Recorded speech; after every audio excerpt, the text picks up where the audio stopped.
I know that I help people open into the mysteries. I know that I help people awaken their magical inner child. That's one of the things I loved about shamanic astrology, is that it re-enchanted the universe. This is Reclaim Your Magic.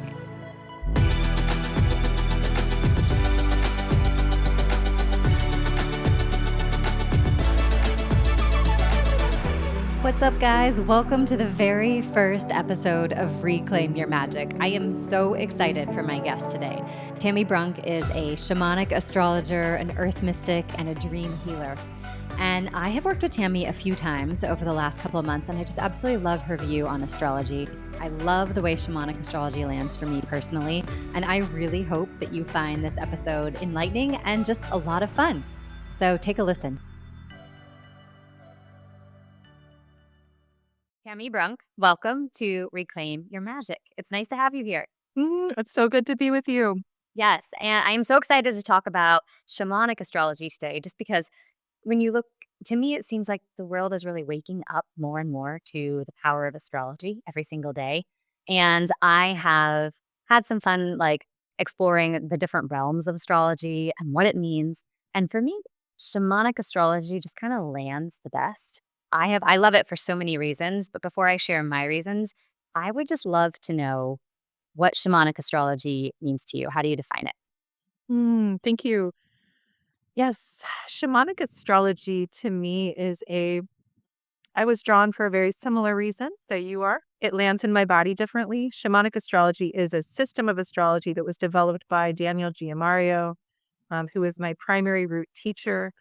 And it's different than a lot of other traditions, first and foremost, because it literally emerged from his own reclaiming of the relationship between earth and sky and the living sky, right? So people talk about that now, true sky astrology, living sky astrology, meaning that you are literally spending a good amount of time on the land, under the sky, that you're in relationship with the visible planets, much as our early ancestors would have done. And so these mysteries come from that lived experience on the land. And Daniel actually would bring groups of people onto the land in sacred sites, and they would find places together. So partly, I think it's because it was a reweaving of shamanic astrology emerged from this kind of reweaving of more original living organic traditions that I think all of us kind of long for at some level. So I think that's part of it. Shamanic astrology does actually have a root as well in the Western tradition. I want to be clear about that. But it's also influenced by Mesoamerican traditions. It's influenced by Southeast Asian astrological traditions. And it does have its own kind of take on everything that to me always feels very intuitive and very soul-led. And I remember when I first started doing readings that I had these strong realizations that I could feel it. If I read something someone had written online about astrology, or if I listened to someone and it felt like it was coming from the mind, just purely the mind, there was a coldness to it. There was something that wasn't alive or human in it. And I felt myself I couldn't absorb it. But when it comes from a deeper root, when it comes from more of an organic place, like shamanic astrology, I feel it, and I feel it in my heart as well as in my body. And so I remember I kept asking at the beginning, what is the heart wisdom or heart-based knowledge from the sign of Gemini, for example? Or, how does it speak from the heart? What is the true essence of the sign? And that also is part of the shamanic astrology tradition, is to ask, what's the essence of the sign? What's the essence of the planet? Yes. Yeah. And I love that. And I love the way that that sort of weaves in archetypes as well, right? Because, archetypes and cycles of life, which I know all astrology is really about cycles, but it feels like there's a deeper connection in shamanic. And I love the way, and I might be wrong here, but to me, it's like Western feels very much about like who we are, it's more personality driven, where and Vedic feels very predictive, grand life cycle, kind of karmic. And then shamanic feels like a nice marriage of the two. But what Mm. I love about it, and this could just be my experience, but what I really love about it is talking about like interweaving maybe past life experiences or past trainings or past lineages, right? With what you're here to learn now. That element hadn't been presented to me as much in other modalities of astrology or other modalities generally. And I love, love, love that about shamanic astrology. And like I said, I love the archetypes too. I think the archetypes are so, so important because when the older I get, the more you realize each stage of life is that it's a stage. And like calling upon different archetypes or like leaning into different archetypes at certain spots in your life can be such an effective tool, Mm, absolutely.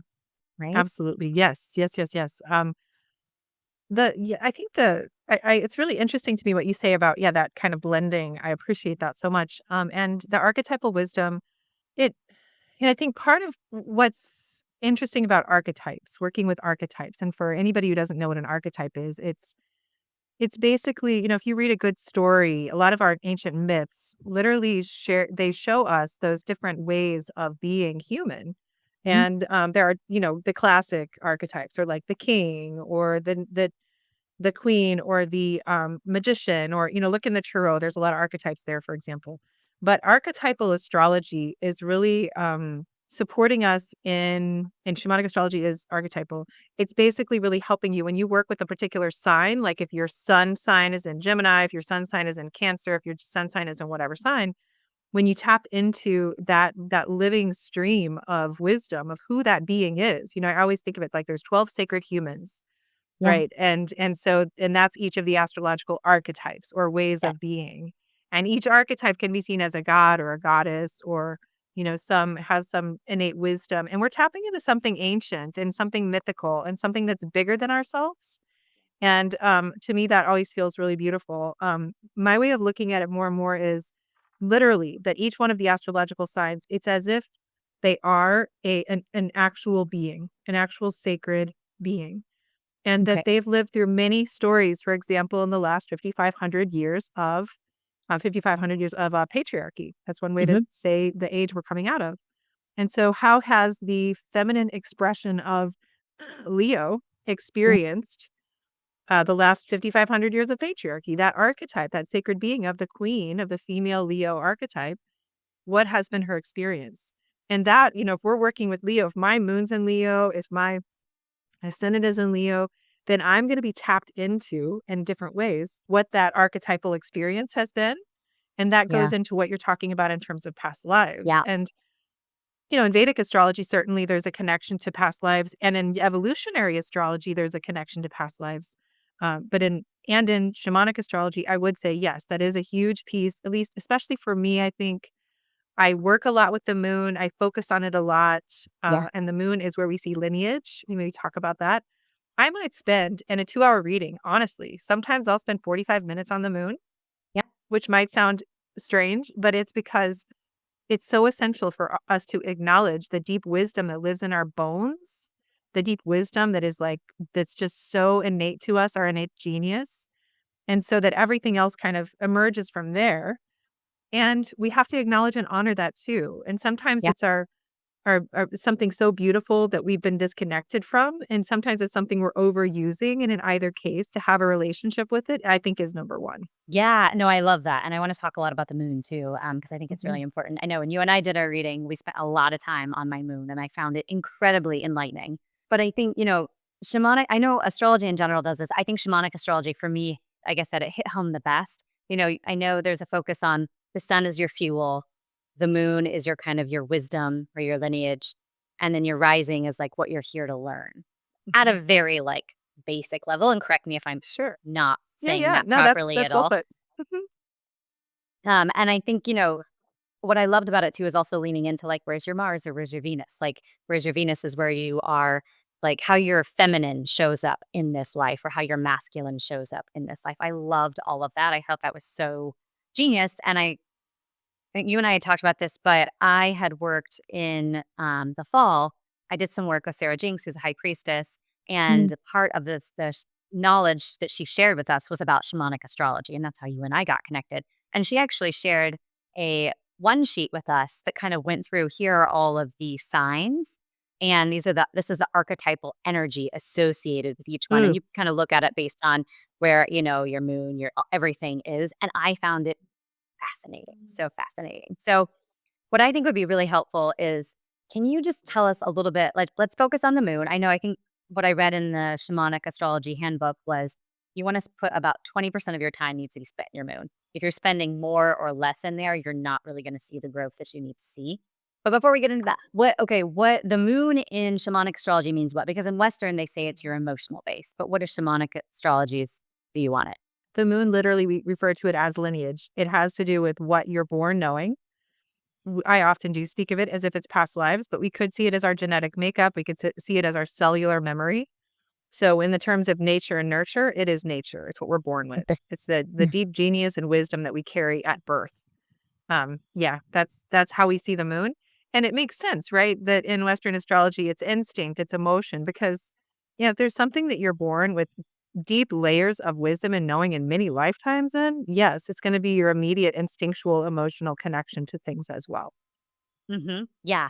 Yeah, exactly. That makes so much sense. And I know we talked about like my moon is in Capricorn. So that is like the wisdom of like the elders of the group, right? And so you Mhm. have authority, you have wisdom that's sought out within your kind of your own tribe. Yes. And then also it's structures, right? I think about it as like structures and like a Capricorn is like the best operator, right? Because they can set everything out and they can, they're great with rules and laws and setting all of that up. Like, and that means so to me, that made so much sense because I do think I have a big knack for being able to see that and being like, Mm, well, you don't really want to do it this way because if you look down the line, you know, 10 years, this is what's going to happen. So like, let's tweak it this way and make this rule or brilliant. this law within, I did that a lot within my agency and within my company. And we were kind of setting the rules of the game for our employees to say, okay, I don't think I understand why that might seem fair right now, but if we look down the road, we can extrapolate what happens if someone comes and uses this situation, right?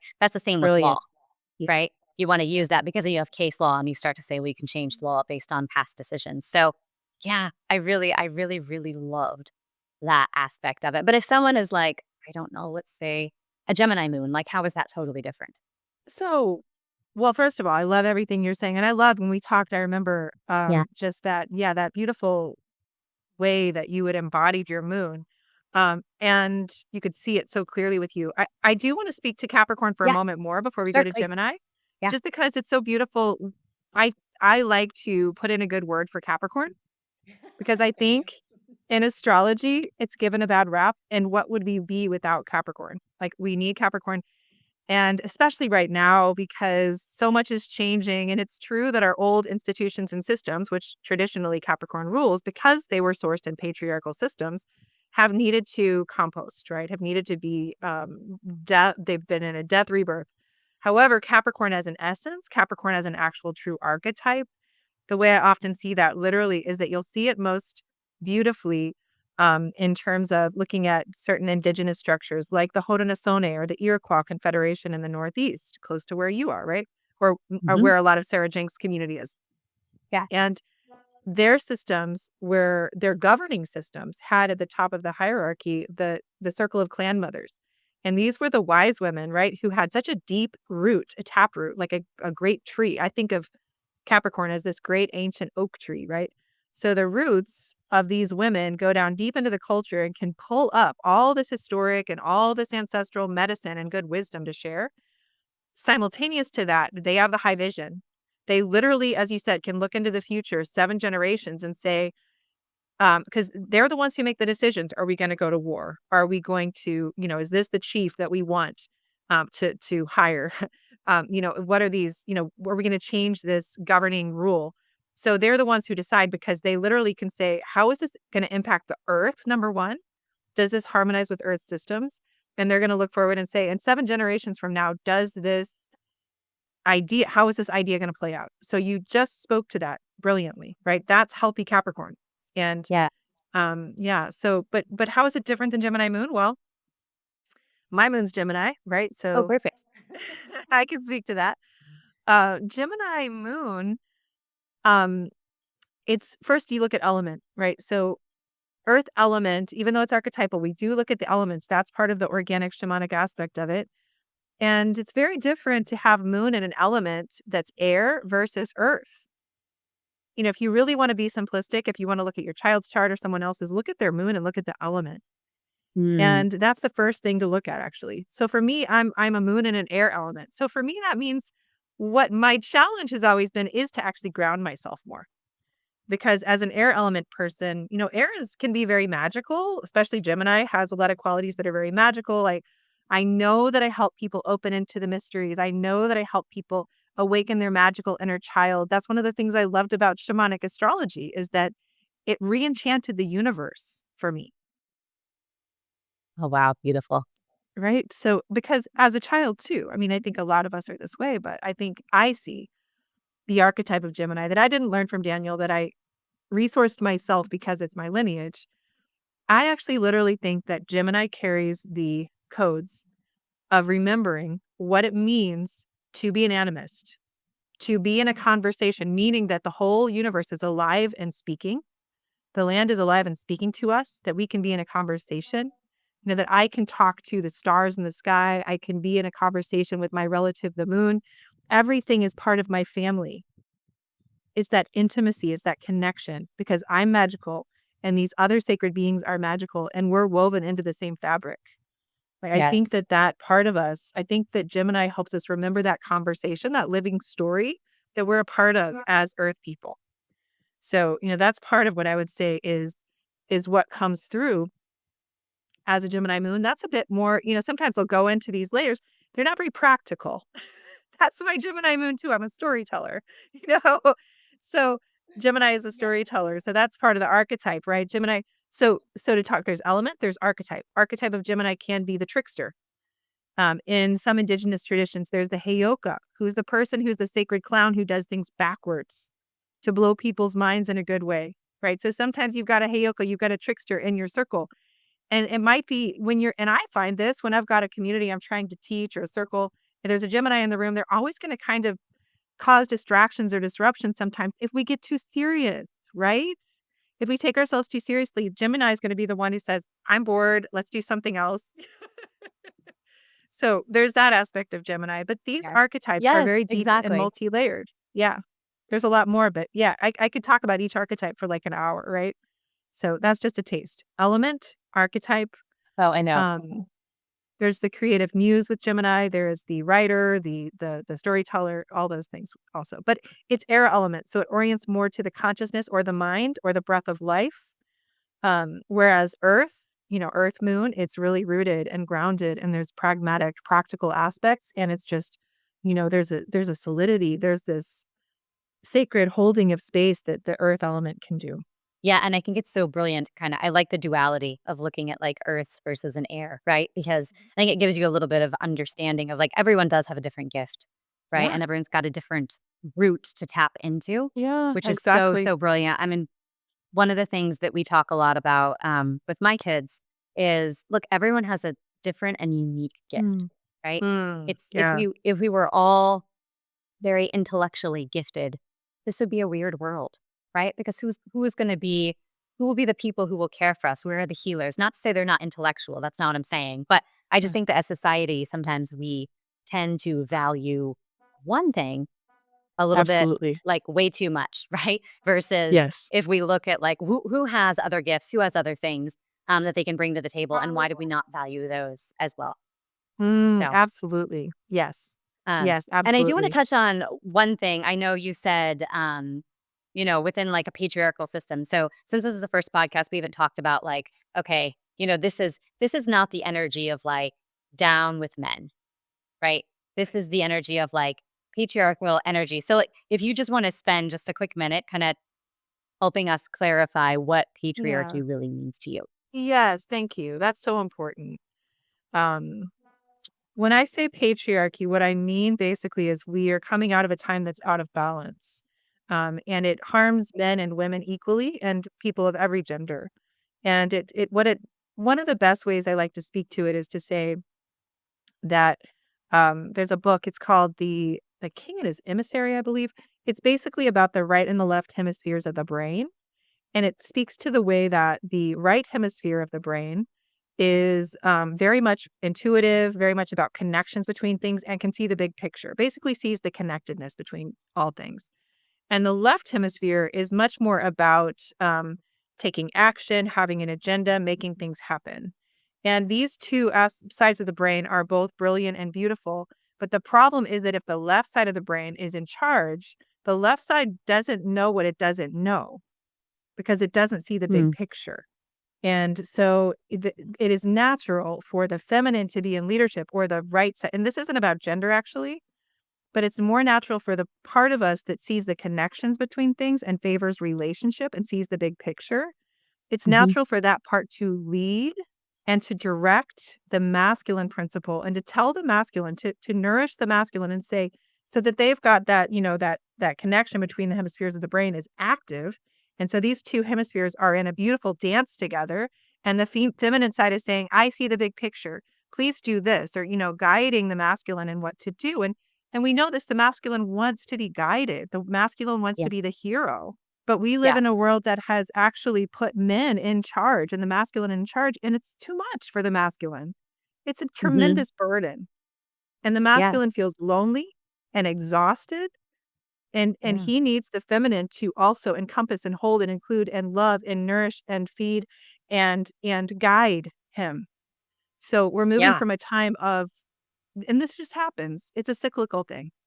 So we're Mm. coming out of a time where the masculine is trying to lead and, doing his best and into greater, we're not coming into a time of matriarchy. We're coming into a time of what in Rianne Eisler's work, The Chalice and the Blade, she would say is the gylony, which is where the masculine and the feminine are in a beautiful balance. And we have always had cultures across all time that have had that connection between complementary energies, masculine and feminine, men and women, with the two spirits or those who are non-binary, always as part of the equation as a Mhm. sacred gift, who Mhm. teaches us about both polarities. Yes. Oh my gosh, I love that so much because I feel like I've always pushed back against, like, traditional gender roles, and I am, like, even looking at my chart, you can see, but, like, I'm a more masculine feminine instead of, like, I'm not as soft and flowy, full feminine like that, and so I've always been like, "Well, I can do that just as well as you. Why is that why would I be here doing this just because I'm a girl?" This doesn't make any sense to me, right? So, but I love the idea of, like, or not the idea, but I love the concept that within our bodies, within our minds, within our energy field, we hold both masculine and feminine. And the idea is for it to be balanced in some way, shape, or form. It doesn't matter who you are, what gender you are, how you identify, like, that needs to be balanced for you to be a successful person. And our society Mhm. needs to be balanced for us to be a Absolutely. successful society. And I think a lot of people get that twisted and want to say that, oh, patriarchy is just a bunch of women wanting to say down with men. It's like, no, no, Yeah. not at all. Like we've misread, Yeah. we've misread the assignment, right? Yes, We exactly. just want the good balance. And I've always thought Yeah. too, like, why don't we play into each other's strengths? Yeah. Like if I'm a good leader, let me lead. Yes. If you're a good healer, let you heal, right? Yes, Like, exactly. what would be the point of trying to make a healer a leader if the healer doesn't want to be a leader? Silly, Absolutely. silly, silly stuff. Yes, I love Okay. that. Exactly. Yeah. Okay. So the moon makes a lot of sense. Moon being your lineage and kind of your root, like what you come into this world really already having a deep knowing and understanding of. Now, how does the sun play into it? Because sun, especially in Western astrology and all over social media, everybody talks about the sun all the time. And shamanic astrology pulls back a little bit from that importance, if I'm understanding correctly. Yes, it does on the level that, so a focus on sun sign astrology is relatively recent. Maybe 120 years ago, someone who was really smart decided that they were going to start to sell newspaper ads by putting sun signs in the paper because that's one thing you can pretty much know. You can, from this date to this date, the sun moves through a particular sign. And so from that point forward, in some ways it was great because it made more democratic the sun signs, right? So everybody could kind of identify with that astrological archetype. The challenge with it is that, of course, none of us are just one thing. And that kind of speaks to this. It's not just about patriarchy, what we're coming out of, but it's like, it's like that mono mind, like everything is one way, and again, I think monotheism, it has its beauty in terms of the experiment we've been in, right? But it kind of speaks Hmm. to that. Like it's all one way and that we should all be one way, right? There's this kind of narrowing of what actually innately we are very diverse. We're very Look at nature. Everything is so complex and beautiful and multi-layered, and there's not just one way. And so I think with sun signs, the way we see the sun in shamanic astrology is the sun is it's like the fuel or the energy. It's great mystery. And so in the chart, it's the fuel or the light that shines through the rest of the chart. So it is important on the level that it impacts everything. That so if my sun is in Leo, that Leo light, that Leo fire, like it really permeates the whole chart. It flavors everything, right? But it's a more of a generalized energy. And so if I want to look at the archetype, for a man, I look at Mars. For a woman, I look at Venus. For someone who's non-binary, I'm going to look at both in terms of this kind of both archetypes that they're seeking to come into to embody in their lives. Yeah. Yeah, that makes a lot of sense. So you're like, so for example, I'm a Taurus sun. So a lot of my fuel is like being a little bit slowing down, enjoying like the gifts of life, right? The pleasure, the great cup of coffee, the wonderful meal, a nice soak in the tub. Like that is the fuel that I kind of bring in. And Yes. when I'm feeling Yeah. depleted, that is exactly what I go for. Is like, how do I indulge in something that's Yeah. beautiful? Right? Yes. Beautiful. Yeah, exactly. It's like when you're depleted in that core energy, life force. Yeah. Yeah. Beautiful. Beautifully stated. Okay, that Yeah. makes so much sense to me. And then the rising sign is what in shamanic astrology? Or how is it different than Western? And honestly, some people may Yeah. not even understand Yeah. why a Sure. rising sign is important. So maybe we start So there. yeah, the rising sign is incredibly important, but it's challenging sometimes because you have to know the birth time to know the ascendant. Because basically, what it is it's showing what was rising, what part of the sky was rising the moment you were born. Sometimes you're going to have planets there too, but the sign, the astrological sign, what's rising in the east the moment you're born. And it was so important that actually, literally, the word horoscope means ascendant, and that so it was always seen, what's rising in the east, that's hugely important. Mhm. And, so for example, if a person whatever your rising is or your ascendant, because those 2 terms are used interchangeably, Yeah. it is really what's kind of what is your leading edge? Like, what literally are you rising into over the course of your life? What is your life purpose? What are you learning? What's your life curriculum, right? You get it? Yes. Yeah. The way you phrase that, dead on. Yes. What you're rising into, of course. How did Yeah, I not mhm. put that together? It's so yeah, it's so, like, literal, we miss it, yeah? Yeah. Yeah. And what is yours again? I'm a Pisces rising. You're a Pisces rising, yeah. Hmm. So the one of the ways we actually speak to the moon and the rising is we would say that the moon is the mystery school training that you have spent lifetimes enrolled in. Mystery school meaning really deep layers of mystery and knowledge and sacred wisdom that you have a PhD in that from the past. And now the current mystery school training or curriculum that you're enrolled in is represented by your rising. So whereas in the past, your training was all about how do I be a really strong community leader? How do I hold things together for my community? How do I learn to navigate 3D reality, time, energy, resources with mastery? Some of those themes. That was your original training for lifetimes. And now the training is very different. It's water sign. So it's less about earth and more about feeling. And so, and so understand the rising is not what a person is a master at. It might actually be the freshest, newest energy that might be challenging for a person depending on their moon and the other parts of their chart. So Yeah. Pisces is really though, but the thing about it, even if it's challenging, when you're courageous enough to really move in the direction of your rising sign energies and lessons, then life really starts to take on more aliveness. It's more color. It's like taking risks, but it makes you come alive, right? So Yeah. Pisces, right? So look at that. So there's archetypal differences. Capricorn it's earthy. It's very you know grounded, rooted, responsible, taking care of people in practical ways. Pisces is the healer. We're talking archetypes too with the Yeah. rising sign, right? So it's water, so it's about feeling. It's going from the grounded, embodied, earthy to watery feeling. It is the water sign that is transpersonal. So it's really about loving beyond. I love you not just because you're part of my community, not just because I understand you, not in just a personal way, but in a very spiritual way.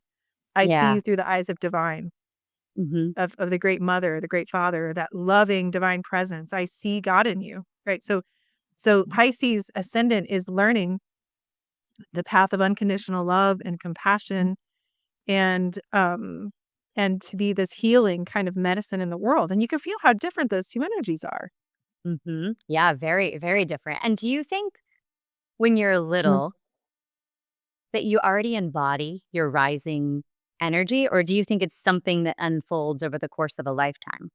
I think it unfolds. I think that's a really wonderful question, but it also gets to another aspect of astrology, which is that we all go through certain personal cycles, and we all go through certain cycles that are at certain ages that everyone goes through.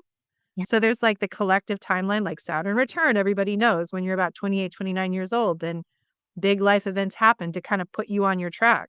And but then there are personal cycles. So say you're 5 years old, maybe when you're 5, you have Jupiter, just because of the way your chart is set up. Jupiter is literally activating your ascendant, meaning that it's in the same place.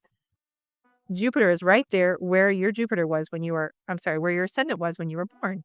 And so when that happens, then that is going to be one of the initiations in your life where that Aries is going to start to come online. Got it. Right? So there are certain cycles we go through that activate and bring alive these aspects of our chart.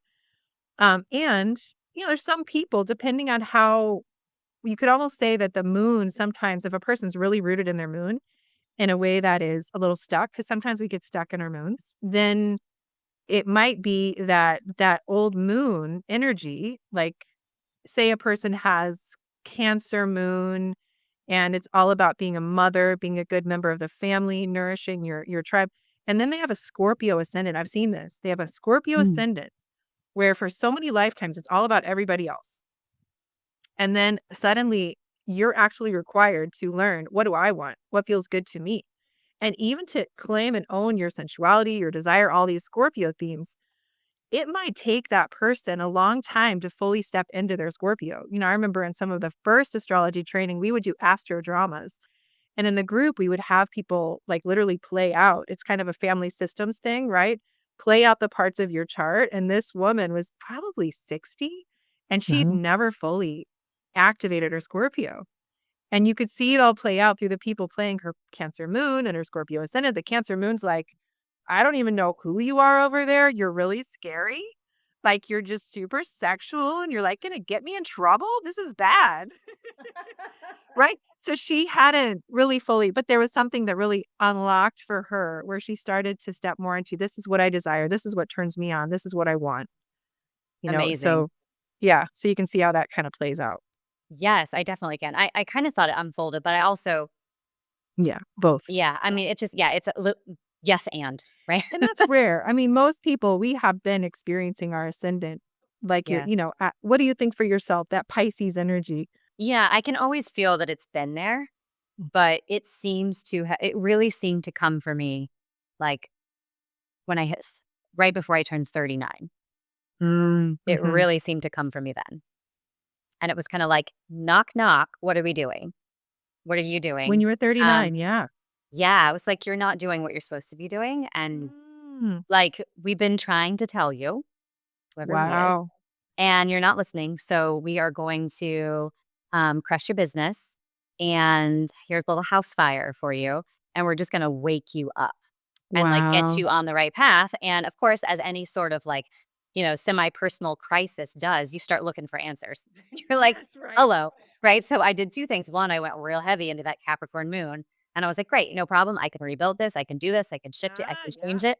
And I went real heavy into that because I thought that's what I should be doing. When Yes. in reality, Capricorn shadows all about should.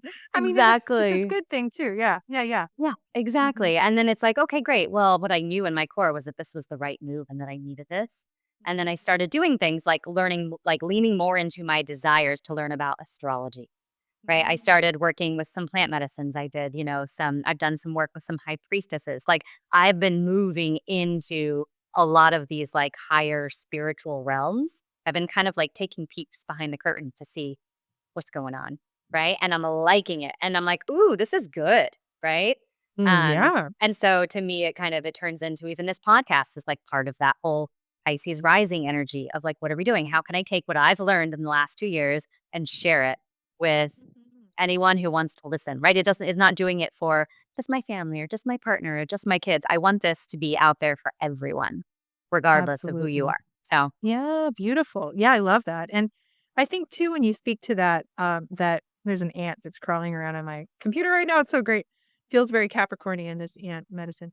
But it's also that there are signs that are cardinal, which have more to do with the householder being in the community, supporting the community, being, more part of the larger culture. So yeah, the householder or cardinal sign moons tend to be trying to make an impact in the broader reality, and yeah, so and then when you move into a Pisces is a mutable sign, which is more about the path of spirit. Of course, your awakening was in a spiritual sense. Of course, plant medicine, that can help you awaken your Pisces, right? Move beyond the structures and the norms and the conditioning of the culture. So, yeah, that makes so much sense that you did all that. Yeah, beautiful way and of it's speaking to that. cardinal. There are cardinal signs, there are fixed signs, and there are immutable signs, right? Those are the Yes. three. Yeah. Yeah. Okay. Just wanted And to and make and sure. I should say too, the fixed signs have more like Scorpio and Taurus. Your Taurus sun is a nice balance for you. Mhm. Um, the fixed signs have to do with, yeah, like that. What feels good to me? Like what do I desire? What do I want as an authentic spiritual path? Yeah. It's my responsibility actually in this lifetime when you've got Scorpio rising or a fixed sign rising or other current placements in the chart that your part of your journey is to actually be authentic about what you want and what you don't want and to move from that place. Yeah, absolutely. That makes a lot of sense. And I know, and you mentioned this a little bit earlier too, but when you look at someone's sign, you look at or chart, you look at also the Venus or the Mars. So like just to kind of talk about just the importance of Venus specifically for women, like what does your Venus placement say about you and your feminine energy? Yeah, Venus, it's interesting because often Venus is missed. Hmm. If you get the Chani app, if you do different things, it's like, what's your big three now? It's so fun. I remember I had a woman working on my hair a couple of years ago, and Hmm. she was very young, like she was wonderful, but she was like, yeah, what's your big three? And I was like, oh wow, that's so cool. And it's great because the big three are moon, sun, and ascendant, right? So we're moving beyond the sun sign now, which is wonderful. And it's definitely, helping people see ourselves more in a complex light. But often what's missing is Venus for women because Venus is literally the archetype that we're here to embody in this lifetime, meaning the version of the goddess or the feminine embodiment that we're here to step into. So so the sun is important, but if we just identify with the sun, we're missing something very essential. So much Yeah. so that a little trick I'll give to people is that, often because most people know their sun sign. They've been told they are a certain sun sign from the time they're a child.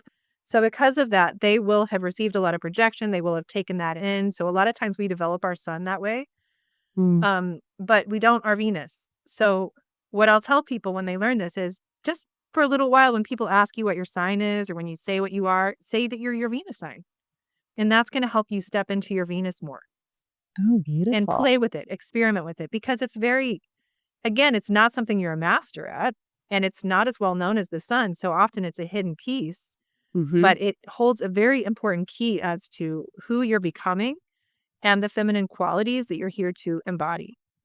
Yeah. And there are Yeah, 12 exactly. versions, right, of the goddess. So in traditional astrology, often they'll say that Venus is just, about relationship, is about love, is about money and values. And I understand that. There is definitely some accuracy to that. However, what that misses is that the feminine as a whole, the masculine and the feminine both, we see it as full spectrum, or I say it as that way. Mm. It's full spectrum masculine, full spectrum feminine. There are 12 authentic archetypes of the masculine, 12 authentic archetypes of the feminine, and each one is truly an expression of that gender, but unfortunately in our culture, we say that warrior, king, lover, there's a very limited number of archetypes to draw from. And Yeah. so, we want to look at that. So with Venus, then for example, you can have in your case you've got your Venus and Aries, right? So Yep. with Venus and Aries, I often step it up. I relate it to the moon first because that's what you're good at. So I'll say, okay, almost like everything is compressed in the moon. So almost like in the past, you were the Capricorn goddess. Mhm. So that would have been the wise elder, the matriarch, the female leader of the community. And there's certain rules, certain guidelines about that. But now you're moving into Aries. So you're this lifetime, you're here to learn to be a version of the feminine who is more fiery, who's more directed, more initiatory. And it's you think about it, like Capricorn's the elder, it's later on in the zodiac. Aries is the first sign. Yeah. So it's also like this bright, fresh, new energy that you're here as the feminine, this archetype that's here to like, be new and explore and try new things and initiate and make mistakes. And one of the big growth edges would be Capricorn is trying to do everything right, trying cares about how everyone thinks about you because it does matter that you're respected and so that you're Yeah. given opportunities to serve. Aries actually needs to kind of crash around and try new things in order to Yeah. learn. It's an Yes. Yeah. experiential learner, right? So, It is. Yeah, it yeah. is. Yeah. That's definitely true. And I think it's so interesting as well because I think if you saw me as a younger child, you would see the Aries so strongly. And I felt like I was a very strong Aries energy until I had kids. And then I kind of Mm, softened and cracked open interesting. and all that. And now I feel like Yeah. the Aries is coming back really, really, really intensely. And I'm happy. I'm happy. I welcome my Venus and Aries back with Mhm. open arms because I love that side of myself. And just to kind of for the juxtaposition, like, if you have your Mars in Aries, it's not like you're like the female Aries is a like warrior goddess, right? Yes. Warrior That goddess. energy. But the male isn't like a warrior man necessarily, right? He's rough playing, like No, it's I would say it's similar. or is that Yeah, the same? Okay, it's the okay. warrior masculine, but what's different is that a man who has Mars in Aries I'm sorry, I see what you're saying. Yeah, if a man has Venus in Aries, Mhm. this brings in a whole other layer. Yeah. Because when you look at Venus and Mars in the chart for men and women, it gives you the keys to their inner sacred marriage. How do they embody the masculine and feminine? And so they operate differently. So in a man, if his Venus is in Aries, often the way that works in the concepts, by from Jung and others, it's the anima and the animus, the inner masculine, inner feminine. For a man, if his inner feminine is in Aries, first he experiences it often by being drawn to and attracted to Aries qualities in people around him, and specifically also potential partners. He probably really likes strong, initiatory women. He Mm. really loves that warrior energy in women. So, but it's actually for him to embody and to come into right relationship with that warrior within himself. And a lot of times for men with Aries Venus, he actually needs to learn to cultivate that inner warrior to guard himself, to be a good protector for what's precious inside of him. Ah, So you can see interesting. there's lots of different layers with this. We might be getting a little Mhm. too complex with it, but Maybe. but with the man, it's if his Mars is in Aries, then that's very similar because a man is here to embody as the god, as the masculine, those Aries qualities. Yeah. So that's more of a, I'm embodying this. I'm bringing this out into the world, this Aries masculine energy. And so for you, it's the Venus Aries goddess energies. You're bringing that out into the world. You're embodying Yeah. that. Does that make sense? Yeah. Oh, that makes perfect sense. I think that makes perfect sense. I just think it's so interesting because yeah, you're right. I don't really hear a lot of people talking about Venus. And I mean, even we just had uh the Venus return she's just coming back up from the underworld now, right? Am I getting that right? Yeah, there's two different versions of the underworld you could see with the Venus cycle. And she's just beginning a new cycle as morning star. Yep. Yes, right now. Yeah. Okay. Yeah, Mm-hmm. because she's morning star and she's evening star. So Mm-hmm. Yes. that's a whole nother storyline. And I love the Venus cycles. When we did that reading, I felt that was Yeah. so powerful and so, so cool. Mm. Yeah. Well, look, I mean, I think I appreciate you shining a light on some of these different things and kind of the power of shamanic astrology because like I said, I really love it. I think it lands really nicely with me. And I feel so connected to the ability um, to really understand astrology. I think in a more grounded or maybe even more spiritual way. I'm not sure what it is, but I love it. And I love astrology myself just generally because I look at it as kind of the technology for creating massive amounts of humans that are individualized. right? Because how do you, that's maybe the Capricorn moon here coming out, but I'm like, well, how do you scale something like this? How is it that so Ooh. many people are so different? Um, and of course, the simple reason or the simple solution in my mind is like, well, great. If you are born this year, this month, this day, at this time, and you look at the planets and the alignments and the cosmos, they're different, by the second Yeah, sometimes. And so if that's how you can create bajillion different people with ease, I love right? that. Yeah. So yeah, it's always made a lot of sense to me simply because of that. And I was really grateful to connect with you and connect with Shamanic Astrology because it has increased my knowledge and my understanding of myself and others in a way that I hadn't quite been able to get to previously. So I'm really grateful for our relationship and our work and for your time here today. And if anyone wants to connect with you to do a reading or to learn more about shamanic astrology, where can they do that? Yeah, it's just TamiBrunk.com is my website. It's just easy. You can schedule a reading there, and I've got a YouTube, and that's probably YouTube's probably the best place to Okay. connect. Yeah. And I Yeah. have a newsletter. People can sign up for my newsletter. I send something out about once a week, twice a week. Yeah. Great. Okay. Well, we'll link your YouTube and your site Okay, in the great. show notes below, and I'll link your Instagram too because I always think that's a good spot for people to connect. Yeah. And then I will also share just that one pager Okay, just great. so people Yeah. can look, and I think gets people kind of interested. And everybody needs something to kind of nibble on. So if you're interested, if this podcast sparks some interest, I'll link that as well. Check it out, kind of see where your signs land and what's interesting. And then if you want to learn more, Tammy's your girl. So Tammy, it was such a pleasure. Thank you so much for your time. And thanks for kicking off the very first episode of Reclaim Your Magic. I'm so honored, Jessica, and it was such a delight to be with you. Thank you so much. Thanks.